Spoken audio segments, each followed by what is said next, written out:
কারামত তাইয়্যিব শাহ রাহমাতুল্লাহ আলাইহি কি বলবো, এগুলো বলে শেষ করা যাবে না। যেটা চোখে দেখেছি সেটা বলি। আমাদের দরবারে কারামত বলার তেমন নিয়ম নাই, আর এত কারামত যেগুলো বলতে বলতে জীবন শেষ হয়ে যাবে, কারামত শেষ হবে না। দাম্মাম এয়ারপোর্টে আমরা রাত্রে মাহফিল করলাম, মুসাইউদ্দিন বখতিয়ার ভাইয়ের আইডিতে লেখা আছে এই ঘটনা। তখন ইরান হামলা করতেছে, ইরান আর দাম্মামের বর্ডার পাশাপাশি। এয়ারপোর্টে সকাল 8টায় আমাদের ফ্লাইট, আগের রাতে মাহফিল করেছি, সকাল 8টার ফ্লাইট আমরা মদিনা শরীফ যাব, হুজুর কিবলা সহ পীরে বাঙ্গাল হুজুর। সকালে যখন এয়ারপোর্টে আসলাম দেখি মানুষ আর মানুষ, হাহাকার। কিরে, প্রায় 8টা থেকে 8টা ফ্লাইট ইনস্ট্যান্ট ক্যান্সেল, এক শব্দে ক্যান্সেল। শুধু একটা ফ্লাইট ক্যান্সেল হয় না এখনো, সেটা আমাদেরটা ক্যান্সেল হয় না ঠিক, কিন্তু বারবার 8টা থেকে 9টায় গেছে, 9টা থেকে 10টায় গেছে, 10টা থেকে 10:40 গেছে। শুধু না বলতেছে না এখনো, না বলে দিলে শেষ, বহুত দূর। গাড়িয়ে গেলে প্রায় একেবারে ফেলাই দিলে 15-20 ঘন্টা 24 ঘন্টা লাগার কথা, বহুত দূর। রিয়াদ তো হুজুর, আমি ফকির হুজুরের সাথে আছি, হুজুর আমাকে বলতেছেন क्या हम मदीना नहीं जाएंगे, क्यों देर हो रहा है, কেন দেরি হচ্ছে। এটা বলতে বলতেই পাকিস্তান থেকে তয়েশ হুজুর কেবলা ফোন দিলেন। দুইজনের কথা বলার স্টাইল দেখলে আপনি আশ্চর্য হবেন, যে মনে হচ্ছে বাপ্পুত। আমরা যে বলি না, ও হাইও না আইতে জুনি ঘুমোইনি, এরকম একদম ইনি একদম বাচ্চার মতো, জি বাজি, জি জি খায়া, জি সোয়া, মানে এইভাবে। তো বলতে বলতে বলতেছে বিমান লেট হচ্ছে, এই কথা ওনাদের পশতু ভাষায়, নিজস্ব একটা ভাষা আছে হুজুরদের। বলতে বলতে এক পর্যায়ে হুজুর কেবলা মোবাইলে দোয়া করলেন, বে আবি চালা যায়গা, হুজুর বললেন। বলার সাথে সাথেই বিমান থেকে অর্ডার আসতেছে, আমি স্পষ্ট শুনতেছি যে বোর্ডিং অন, মদিনার বিমান রওনা হচ্ছে।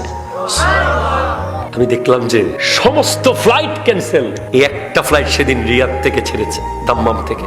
আর ওই ফ্লাইট কিভাবে আসছে, আমি তো ভিতরে ছিলাম, একবার নিচে নামে একবার উপরে উঠে, একবার নিচে নামে একবার উপরে উঠে, মনে হচ্ছে যে এখন পড়ে যাবে বিমানটা, এই অবস্থা করে এসেছে। এগুলো এরকম কারামত বুড়ি বুড়ি শেষ করা যাবে না। হুজুরের সাথে মক্কা শরীফে যখন হিজরা রোডে হাঁটতেছি, রাসূল পাক যে রাস্তা দিয়ে হিজরত করেছেন, হুজুর আমার নবীর হিজরতের কথা বলে বলে কাঁদতেছেন। আমি চোখে দেখলাম যে আমার নবী কত কষ্ট করে এই রাস্তা দিয়ে গিয়েছেন। এই হলো আওলাদে রাসূল। আমাদের টাকার ওনাদের দরকার নাই। হুজুরকে দেখেছি, হুজুর দেখতেছি মানুষকে হাদিয়া দিচ্ছে, মানুষকে হাদিয়া দিচ্ছে। আমি দেখতেছি কি টাকা দিব আমরা ওনাদেরকে, সব ওনারা এক একজন মুখ্যমন্ত্রী, এক একজন মেয়র, ওনাদের বিশাল বিশাল খামার আছে, ওনারা বিশাল বড় বড় খামারের মালিক। আমাদের টাকা ওনাদের দরকার নাই। আমি দেখেছি জামিয়ার খানকায় টাকা দিয়েছি, এভাবে দিয়ে দিয়েছে জামিয়ার জন্য। বহু কষ্ট হয় টাকা দিতে। শ্রীকুট শরীফে কোনো দান বাক্স নাই, আপনি গিয়ে যে কোনো দান বাক্সে 10 টাকা দিবেন, কোথাও কোনো দান বাক্স আপনি পাবেন না। এখন উরস চলতেছে, একটা দান বাক্স থাকলে মনে হয় এটা কোটি কোটি ডলারে পরিপূর্ণ হয়ে যেত, সারা বিশ্ব থেকে মানুষ গেছে। দান বাক্স নেই, ওটা দিবেন হুজুরের সামনে এত টেয়া দিবে, শহর আছে না চেহারা যে একখান ব্যাপার স্যাপার, বড় বড় ব্যবসায়ী পর্যন্ত সামনে যাই রে হতা হইতে ডলার, এবারে টেয়া দিবেন তো এলেন কোনোদিন হইবেন ফালতু হতা। ইতারা টেয়া ফসে সম্পদ লোভ লালসার বহুতুরে। মনে রাখবেন আওলাদে রাসূলগণ, ওনাদের জীবন যাত্রা সম্পর্কে যদি জানতে হয় শ্রীকুট শরীফ একটু যেতে হবে। এখানে বসে ওনারা কি নিচ্ছেন, কি দিচ্ছেন, কি খাচ্ছেন, এগুলো মন্তব্য করার সুযোগ নাই, ওখানে গেলে বুঝবেন। আমি গত রমজানে 12 দিন ছিলাম হুজুর পীরে বাঙ্গালের সাথে, হুজুরের একেবারে নিকটে হুজুর আমি ফকির গোলামকে রেখেছেন।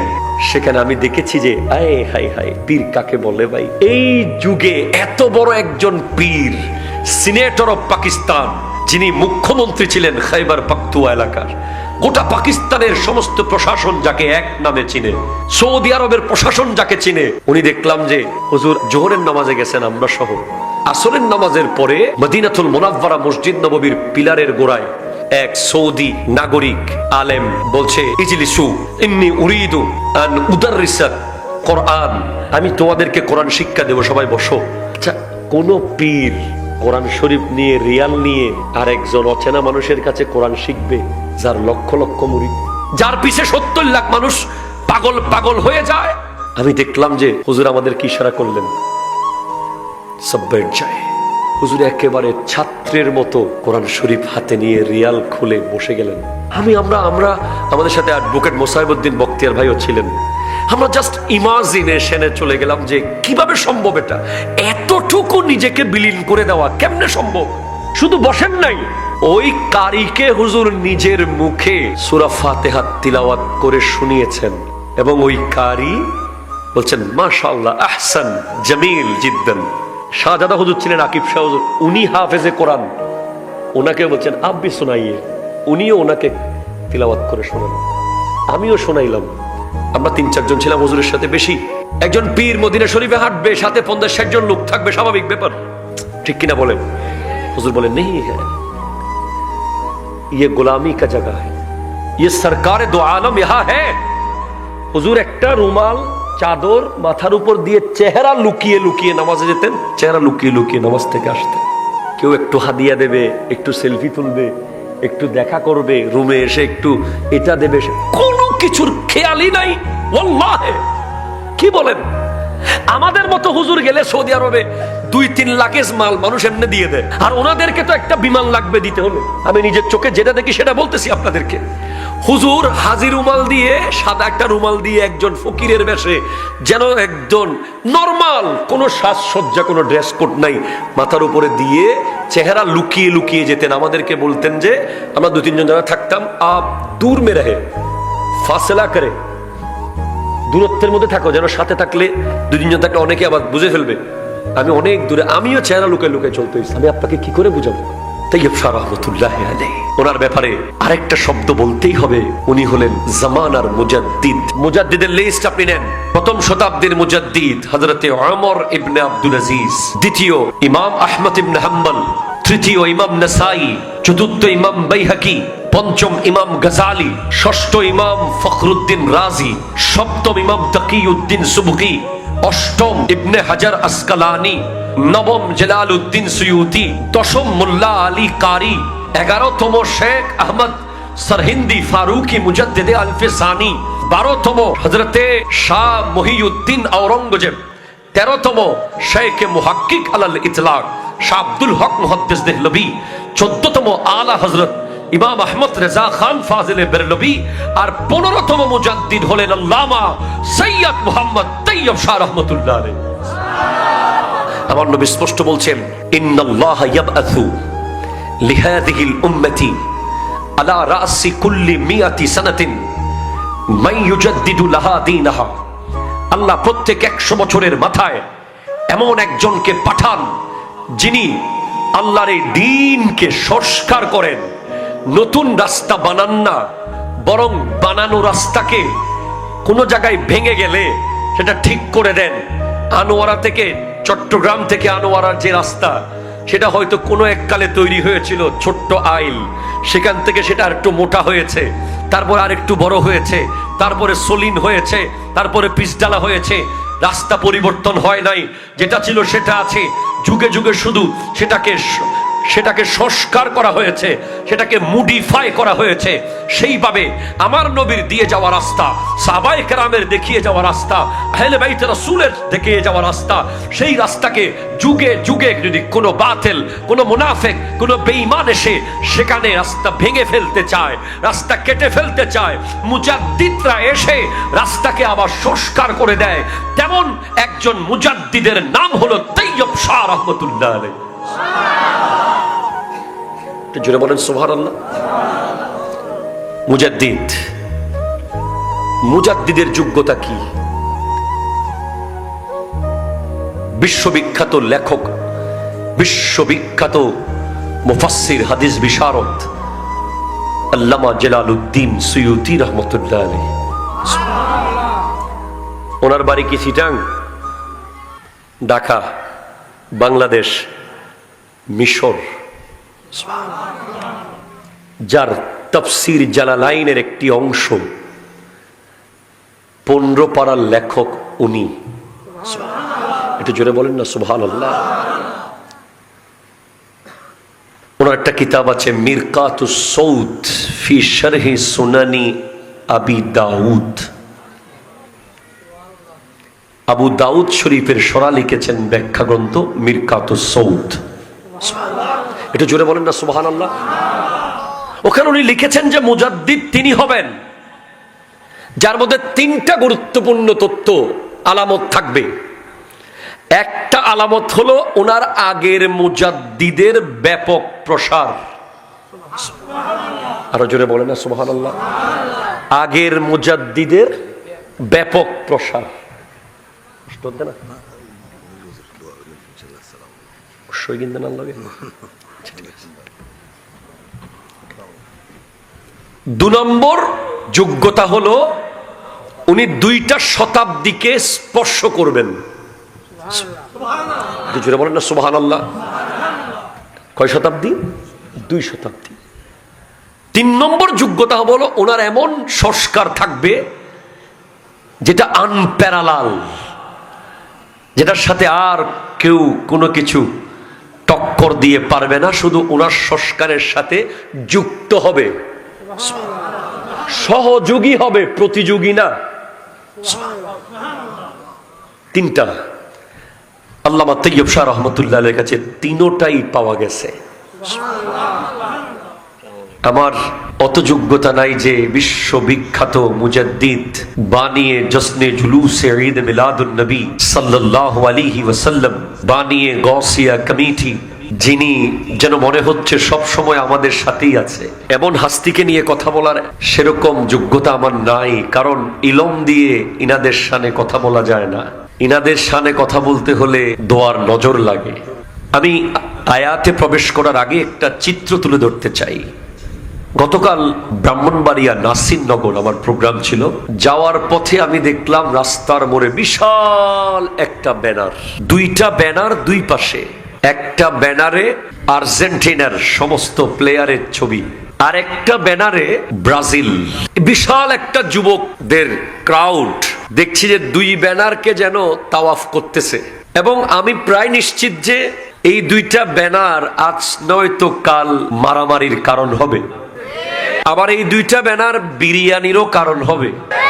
এই যে ব্যাপারটা আমি জাস্ট চিন্তা করলাম যে এরা আরো গৌরব করে বলছে যে এটা তো সামান্য, কয়দিন পরে 3 থেকে 4 কিলোমিটার লম্বা একজন বানাবে পতাকা, আরেকজন বানাবে তার চেয়ে 1 কিলোমিটার বেশি।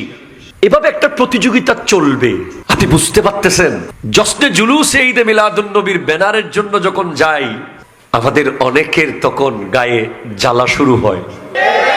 আপনি দেখবেন যে যুদ্ধ শুরু হয়ে যায়, বলে আমি যাই, আমি লাগাই। তার মানে কি হলো? লিওনেল মেসির আসক্তি আপনার ভেতরে এত বেশি হয়েছে, একজন ইহুদি, নাসারা, খ্রিস্টান যারা মুসলমানদের শত্রু, নেইমার, ওই বড় বড় প্লেয়ারদের আসক্তি আপনার প্রজন্মের, আপনার সন্তানের, আপনার নাতির, আপনার পুতির ভিতরে এমন ভাবে ঢুকেছে যে তার ছিটে ফোটা সেই প্রেমের, খেলোয়াড়ের প্রেমের 100% না 10%ও যদি সে অলি আল্লাহকে দিতে পারতো, সে নিজেই অলি হয়ে যেত। অনেকে বলছে এবার ব্রাজিলের খেলাগুলো নাকি গভীর রাতে 3টা, 3:30 বাজে। তো আমি মনে মনে বলছি নিশ্চয়ই 10 বছর, 15 বছর, 20 বছর যারা ফজরের নামাজ পড়তে উঠে নাই কোনোদিন, আমার মতো, আমার উস্তাদদের মতো, তার উস্তাদদের মতো শত শত আলেম নামাজের ওয়াজ করে যাদেরকে ফজরে তুলতে পারে নাই, ওদেরকে খ্রিস্টান, ইহুদি প্লেয়ার ঘুম থেকে তুলবে। কথা বলেন ঠিক কিনা? জোরে জোরে বলেন। আপনি দেখবেন এগুলো ভয়ঙ্কর চিন্তার বিষয়। একবার ভাবেন, আমার মতো আলেম, মসজিদের ইমামের মতো হুজুর, শত শত ইমাম, সুললিত কণ্ঠে কেউ মক্কার আদলে, কেউ মদিনার আদলে আজান দিয়ে যেই যুবকের ঘুম ভাঙতে পারে নাই, বাবা আর মা হাজার চেষ্টা করে যাকে বিছানা থেকে তুলতে পারে নাই, তাকে বিছানা থেকে তুলে ফেলবে কিছু মুসলমানের দুশমনেরা। আমি কোনো প্লেয়ার বলবো না। এরপর আপনি দেখবেন জুমার নামাজে যারা খতিব সাহেব 10 মিনিট বেশি ওয়াজ করলে বারবার ঘড়ির দিকে তাকায়, পরে আবার বের হয়ে বলে দেয় হুজুর টাইম মতো শেষ করুন, তারা দেখবেন 90 মিনিট প্রস্রাব আটকে রাখবে। এরপরে আরো 20 মিনিট, আধা ঘন্টা, পারলে যদি পায়খানার হাজত আসে সেটাও আটকে রাখবে। এরপরে আরো 15 মিনিট যদি বলে অমুক বাড়িতে আগুন লেগেছে, এসে বলবে আগুন পরে নিবাবো। কতটুকু আসক্ত হয়েছি। আমার আল্লাহ বলছেন, ইয়া আইয়ুহাল্লাযীনা আমানু, হে ঈমানদারেরা, লা তাত্তাখিজুল ইয়াহুদা ওয়ান নাসারা আউলিয়া, কোন ইহুদি এবং নাসারাকে বন্ধু বানাবে না। আরো জোরে, আরো জোরে, আরো জোরে, আরো জোরে। কোন ইহুদি নাসারাকে কি বানাবে না? বন্ধু বানাবে না। বাদহুম আউলিয়াউ বাদিন, তারা তাদের বন্ধু। ওয়া মান ইয়াতাওয়াল্লাহুম মিনকুম, তোমাদের মধ্যে কেউ যদি এই বিষয়টাকে অ্যাভয়েড করে না মেনে তারপরেও ওদের বন্ধুত্বকে রিসিভ করে নেয়, ফাইন্নাহু মিনহুম, সে তাদের, সে আল্লাহর না। সে কাদের? তাদের। সে আল্লাহর না, সে ইহুদিদের, সে মুসলমানদের না, সে ইসলামের না। ইন্নাল্লাহা লা ইয়াহদিল কওমাজ জালিমিন, আল্লাহ কোন জালিম সম্প্রদায়কে হেদায়েত করেন না। ঠিক কিনা? জোরে কথা বলেন। আরে হায় হায়, উত্তর তো এখানেই চলে এসেছে। ওই 1336 হিজরিতে তৈয়ব শাহ রহমতুল্লাহ আলাইহির জন্ম যদি না হতো, আজ তরুণ প্রজন্ম গাউসিয়া কমিটি কোথায় পেত?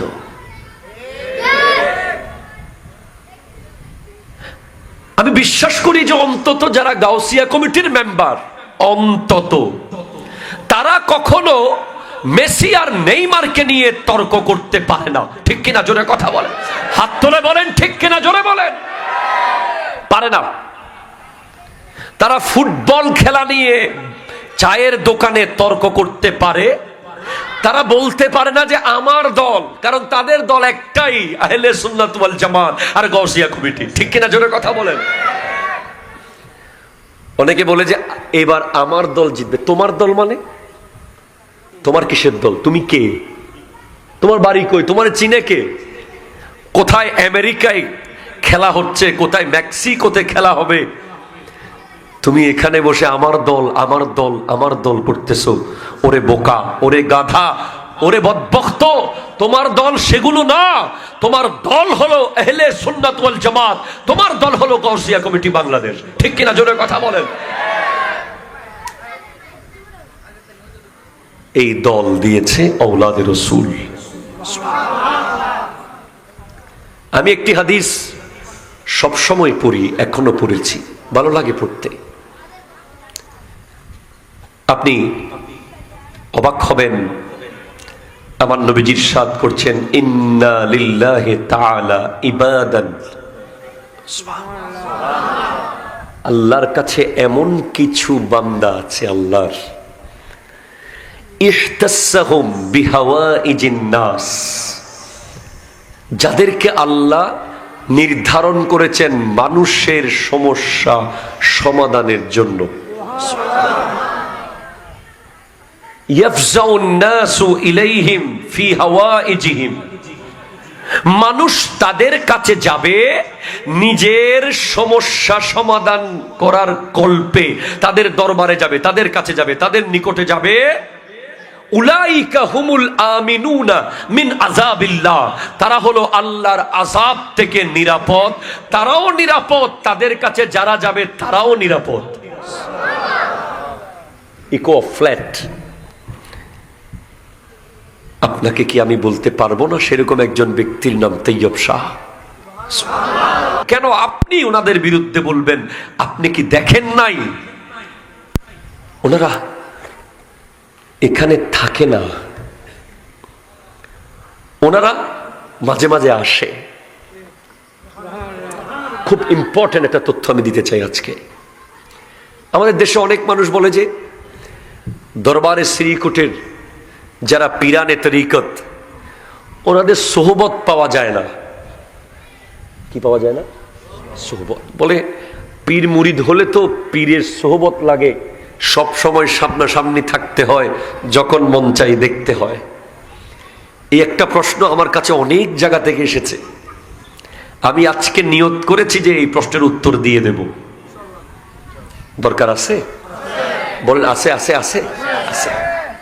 অনেকেই এটাকে পুঁজি করে তরুণ প্রজন্মকে বিভ্রান্তির মধ্যে ফেলছে যে তোমাদের পীরের তো সোহবত নাই, ওনারা তো থাকে অনেক দূরে, মাঝে মাঝে আসেন। এবার বলি,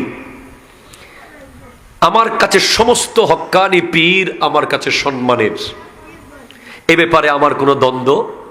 সব দরবার যারা হক্কানি, শরীয়ত এবং তরিকত দুটা জিনিস মানে, তাদেরকে আমি সম্মান করি, করব। তবে এই প্রশ্নের উত্তর হলো এই, দেখেন আপনি বলেন আমরা জীবনে কোনোদিন কি আমার নবীর সোহবত পেয়েছি সরাসরি? বলেন। কিন্তু আমার নবীকে কি আমাদের চেয়ে ভালো কেউ বাসে? আমার নবীকে আমি বলবো যে আমি সবচেয়ে বেশি ভালোবাসি, উনি বলবো উনি সবচেয়ে বেশি ভালোবাসে, ইনি বলবে ইনি সবচেয়ে বেশি ভালোবাসে, আপনি বলবেন আপনি সবচেয়ে বেশি ভালোবাসেন। কোনোদিন সরাসরি দেখেন নাই, কিন্তু মোহাব্বতের মধ্যে এত বেশি যে জীবনটাও দিতে পারি। ঠিক কিনা জোরে কথা বলেন। আচ্ছা, আমরাই বা অনেক দূরে, অনেক 1450 বছর পরে এলাম। ওয়াইসুল করনি উনি তো করণ শহরে ছিলেন, ওনার তো সোহবত নেওয়ার সুযোগ ছিল, কিন্তু আমার নবী ওনাকে বলেছেন তোমার আসার দরকার নাই, তুমি যেখানে আছো ওখানে থাকো, আমি নবী তোমাকে স্বপ্নে দেখা দিয়ে দেব। এটা একটা লজিক। এরপর আপনি দেখেন সিদ্দিক আকবরকে আমরা কোনোদিন দেখি নাই, ফারুক আজমকে দেখি নাই, উসমান জুন্নুরাইন মৌলা আলী কোন সাহাবীকে আমরা দেখি নাই, আমরা গাউসে পাককে দেখি নাই, অথচ আমাদের চেয়ে বেশি ফাতেহায়ে ইয়াজদহম কেউ করে না। ঠিক কিনা জোরে কথা বলেন। আমরা গরিব নওয়াজকে কোনোদিন দেখি নাই, আমাদের চেয়ে বেশি গরিব নওয়াজের স্মরণ কে করে? ঠিক কিনা বলেন। এটা একটা লজিক। তার মানে কাউকে ভালোবাসার জন্য, কাউকে অনুসরণ করার জন্য ওনার সামনে বসে থাকা জরুরি নয়। সেকেন্ড যেটা ইম্পর্টেন্ট উত্তর, সেটা হলো ওনারা যদি এখানে নিয়মিত থাকতেন, আমাদের সবার ফোকাস থাকতো হুজুর। ঠিক কিনা জোরে বলেন না। মাদ্রাসাকে আর ফোকাস করা যেত না, সবাই হুজুরের কাছে আসতো, হুজুর থেকে দোয়া নিত, চলে যেত। মাদ্রাসা দেখতেন নিস্তালায় পড়ে আছে, এখনো উঠতো না। আমরা অনেক মাদ্রাসা দেখতেছি, উদ্যোগ নেওয়া হয়েছে, বানানো সম্ভব হয় নাই। ঠিক কিনা বলেন। বানিয়ে ফেললেও চালানো সম্ভব হয় নাই। কিন্তু ওনারা এমন এক কথা বলেছেন যেটা বয়ানী সাহেব হুজুর শেষ সময়ে বলে গেছেন, মুঝে দেখনা হ্যায় তো মাদ্রাসা কো দেখো। আমাকে দেখতে চাইলে মাদ্রাসাকে দেখো। তাহলে উনাদেরকে বছরে দুবার দেখি, অথবা সারা বছরে মিলে একবার দেখি, বাকি সময় দেখতে মন চাইলেই জামিয়াতে চলে যাই, দেখতে মন চাইলেই জামিয়াতে চলে যাই, দেখতে মন চাইলেই মোহাম্মদপুর তৈয়বিয়াতে চলে যাই, দেখতে মন চাইলেই খিলগাঁও তাহেরিয়াতে চলে যাই, দেখতে মন চাইলে হালি শহর তৈয়বিয়াতে চলে যাই, দেখতে মন চাইলে রাঙ্গুনিয়া চন্দ্রগুনা তৈয়বিয়াতে চলে যাই। তার মানে ওনারা বুঝাতে চেয়েছেন, আমার চেহারা দেখতে চাও তো জামিয়াকে দেখো, আমার চেহারা দেখতে চাও তৈয়বিয়াকে দেখো। তাহলে দেখা মানে শুধু চোখে দেখে চলে আসা না। যারাই দেখতে গিয়েছে বলছে আমার একটা সন্তান জামিয়াতে দেব, বলছে আমি জামিয়ার এতিমখানায় এটা দেব, আমি জামিয়ার হিফজখানায় ওটা দেব, আমি জামিয়ার জন্য এই বিল্ডিং দেব, আমি তৈয়বিয়ার জন্য এটা করে দেব, আমি জামিয়া মহিলা মাদ্রাসার জন্য এই ছাদ করে দেব, আমি জামিয়া মাদ্রাসার জন্য এই ফ্যান দিয়ে দেব, এই টাকাগুলো দিয়ে দেব। এভাবে এমন এক সিস্টেম ওনারা করে দিয়েছেন যে ওনারা বলছেন আমাদেরকে দেখতে হলে আমাদের চেহারা দেখতে হবে না, মাদ্রাসাকে দেখলে আমাদেরকে দেখা হয়ে যাবে। ফলাফল কি পেলেন? ফলাফল পেলেন খতিব বাঙ্গাল আল্লামা জালালউদ্দিন আল কাদরি রহমতুল্লাহ আলাইহি। ফলাফল পেলেন শেরে মিল্লাত মুফতি উবাইদুল হক নাইমি রহমতুল্লাহ আলাইহি। ফলাফল পেলেন ফকিহে মিল্লাত আল্লামা মুফতি ওসিউর রহমান সাহেব কেবলা, যিনি কামিল পাশ করার পরের দিন কামিলের ক্লাস নিয়েছেন। ফলাফল পেলেন মুফতি কাজী আব্দুল ওয়াজিদ সাহেব কেবলা মুদ্দাজিল্লুহুল আলী, যুগের আবু হানিফা। ফলাফল পেলেন সাইক্লোপিডিয়া অফ হাদিস আল্লামা হাফিজ সুলাইমান আনসারী সাহেব কেবলা মুদ্দাজিল্লুহুল আলী। ফলাফল পেলেন, এখনই কল করতেছিলেন আমাকে, মাহফিলের পরে আমি হুজুরকে কল দেব, আল্লামা আবুল কাশেম ফজলুল হক সাহেব কিবলা মুদ্দাসিল্লাহ আলাইহি। ফলাফল পেলেন আল্লামা জসিম উদ্দিন আল আজহারি সাহেব কিবলা মুদ্দাসিল্লাহ আলাইহি। এভাবে ফলাফল বলতে বলতে আমার এরকম 50টা মাহফিল শেষ হয়ে যাবে, ফলাফল শেষ হবে না। ওনারা মুরিদ বানানো মূল উদ্দেশ্য নয়, ওনাদের মূল উদ্দেশ্য আলেম বানানো। সুবহানাল্লাহ, আরো জোরে না সুবহানাল্লাহ। মূল উদ্দেশ্য, মূল মিশন, काम करो, दीन को बचाओ, इस्लाम को बचाओ, सच्चा आलेम तैयार करो, सच्चा आलेम तैयार करो। मुरीद एमनिते होए जाबे, मुरीद एमनिते होए जाबे।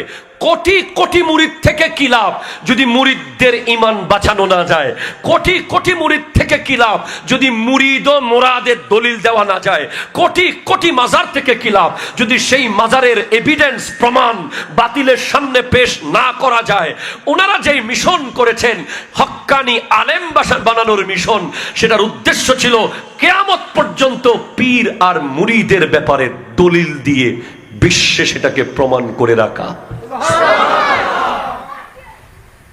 আজকে পুরো বাংলাদেশ যদি আটকে যায় কোন দলিল দিয়ে, কোথায় যাবে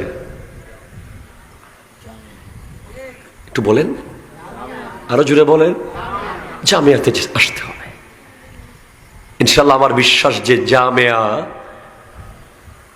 সেই আকাইদ আহলে সুন্নাতের সেই বিষয়ের দলিল দেওয়ার মতো রসদ জামিয়াতে আছে। আপনার ভালো লাগে না একটু? আপনার মনে একটা মানসিক শান্তি লাগে না? জামিয়া আছে।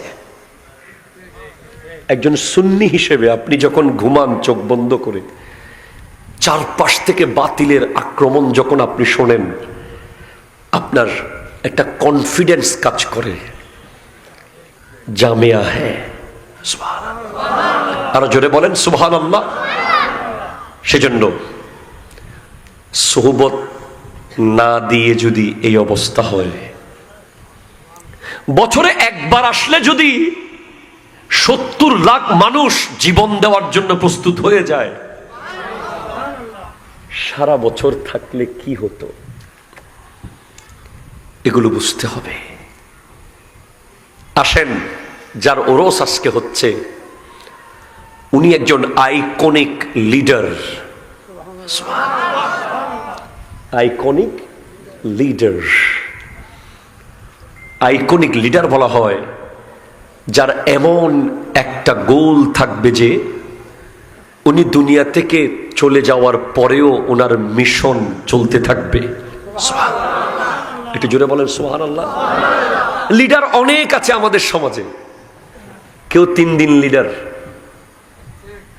কেউ 1 সপ্তাহ লিডার, কেউ 1 বছরের লিডার, কেউ 5 বছরের লিডার, কেউ 10 বছরের লিডার। চেয়ার থেকে চলে যাওয়ার পর আর তার কোনো খবর। আসল লিডার হলো সে যিনি দুনিয়া থেকে চলে যাওয়ার 34 বছর পরেও মনে হচ্ছে উনি এখনো আছে। ঠিক কিনা জোরে কথা বলেন। এবার 34তম ওরস হুজুর কিবলার হবে। জামিয়ার মাঠে ইতিমধ্যে চলছে আজিমুশান ব্যাপার স্যাপার। আইকনিক লিডার যাকে বলা হয় তার মধ্যে কোনো ফেক কিছু থাকবে না। আইকনিক লিডার তাকে বলা হয় যিনি অর্ডার দেয় না, নিজে করে আগে। একটু জোরে বলেন না সুবহানাল্লাহ। নিজে করে। আইকনিক লিডার তাকে বলা হয় যিনি তার কর্মীদের মাঝে সততা, স্পষ্টতা, স্বচ্ছতার মাধ্যমে টিকে থাকে। আইকনিক লিডার বলা হয় যিনি লিডারশিপ জোর করে কেড়ে নেন না, যিনি জোর করে লিডারশিপ নিয়ে নেন না, ক্ষমতা দিয়ে নেন না, যাকে কোনো অপশন না থাকার কারণে লিডারের দায়িত্ব দিতে হয়। তাইয়্যিব শাহ রাহমাতুল্লাহ আলাইহি, ওনার ব্যাপারে আরেকটা শব্দ বলতেই হবে, উনি হলেন জামানার মুজাদ্দিদ। আমার নবী স্পষ্ট বলছেন, ইন্নাল্লাহ ইয়াবআসু লিহাযিহিল উম্মতি আলা রাসি কুল্লি মিয়াতি সানাতিন মান ইউজাদ্দিদু লাহা দীনাহা। আল্লাহ প্রত্যেক 100 বছরের মাথায় এমন একজনকে পাঠান যিনি আল্লাহর এই দ্বীনকে সংস্কার করেন। নতুন রাস্তা বানান না, বরং বানানো রাস্তাকে কোনো জায়গায় ভেঙে গেলে সেটা ঠিক করে দেন। আনোয়ারা থেকে, চট্টগ্রাম থেকে আনোয়ারার যে রাস্তা, সেটা হয়তো কোনো এককালে তৈরি হয়েছিল ছোট্ট আইল, সেখান থেকে সেটা আর একটু মোটা হয়েছে, তারপর আর একটু বড় হয়েছে, তারপরে সলিন হয়েছে, তারপরে পিচডালা হয়েছে। রাস্তা পরিবর্তন হয় নাই, যেটা ছিল সেটা আছে। যুগে যুগে শুধু সেটাকে সংস্কার করা হয়েছে, সেটাকে মডিফাই করা হয়েছে। সেইভাবে আমার নবীর দিয়ে যাওয়া রাস্তা, সাহাবায়ে কেরামের দেখিয়ে যাওয়া রাস্তা, আহলে বাইত রাসূলের দেখিয়ে যাওয়া রাস্তা, সেই রাস্তাকে যুগে যুগে যদি কোনো বাতিল, কোনো মুনাফিক, কোনো বেঈমান এসে সেখানে রাস্তা ভেঙে ফেলতে চায়, রাস্তা কেটে ফেলতে চায়, মুজাদ্দিদরা এসে রাস্তাকে আবার সংস্কার করে দেয়। তেমন একজন মুজাদ্দিদের নাম হলো তৈয়ব শাহ রহমতুল্লাহ আলাইহি। मैं तो बीमारे नबी हूँ। MBN TV একটি ইসলামিক ইউটিউব চ্যানেল।